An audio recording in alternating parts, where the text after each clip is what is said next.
संभाजी ब्रिगेडच्या वतीने जुळे सोलापूर भागातील संभाजी ब्रिगेड संपर्क कार्यालयात छत्रपती संभाजी महाराज यांच्या स्मृती दिनानिमित्त छत्रपती संभाजी महाराज यांच्या मूर्तीस पुष्पहार अर्पण करून अभिवादन करण्यात आलं। शिवरायांच्या मृत्यूनंतर न थकता सतत 9 वर्षे मोगल, आदिलशाह, सिद्धी, पोर्तुगीज आणि अंतर्गत शत्रूंशी लढत स्वराज्याचं रक्षण त्यांनी केलं।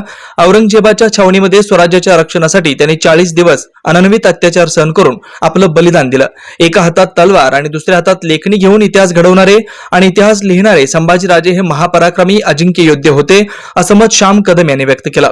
यावेळी संभाजी ब्रिगेडचे पश्चिम महाराष्ट्र अध्यक्ष श्याम कदम, जिल्हाध्यक्ष संभाजीराजे भोसले, सीताराम बाबर, अरविंद शेळके, रमेश चव्हाण, ओंकार कदम, राजेंद्र माने, तेजस गायकवाड, फिरोज सय्यद, रवी शिरगरी, तनिष्क माळगे, महिला आघाडीच्या शहर प्रमुख मोनाली धुमाळ, अश्विनी माळगे, राजनंदिनी धुमाळ आदी उपस्थित होते। आज 11 मार्च छत्रपती संभाजी महाराज यांच्या पवित्र स्मृतीस संभाजी ब्रिगेडच्या वतीने व संभाजी ब्रिगेड महिला आघाडीच्या वतीने आज संभाजी ब्रिगेडच्या संपर्क कार्यालयामध्ये अभिवादनाचा कार्यक्रम आयोजित केला आहे।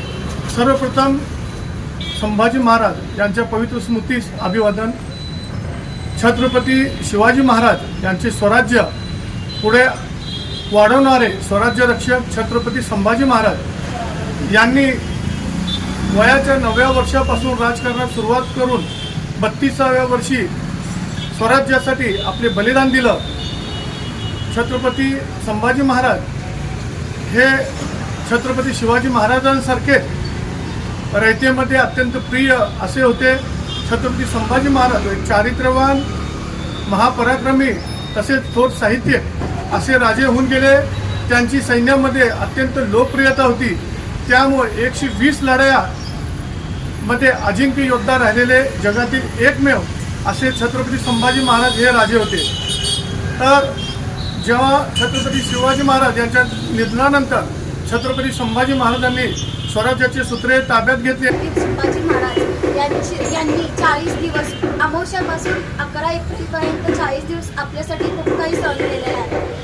त्यांचे रोज एक बोटं कापून त्यांना खूप त्रास दिला आहे मुलांनी। त्यांनी आपल्यासाठी खूप काही केलं आहे। आज अमावस्यापासून ते 11 एप्रिलपर्यंत त्यांनी आपल्यासाठी एवढं सहन केलं आहे, तरी आपण त्यांच्यासाठी 40 दिवस काहीतरी करायला पाहिजे। यासाठी छोटीशी पूजा म्हणून आम्ही आज पूजा केलेली आहे। 14 मार्च 1657 साली त्यांचा जन्म झाला पुरंदर किल्ल्यावर। 11 एप्रिल 1687 साली त्यांचा मृत्यू झाला।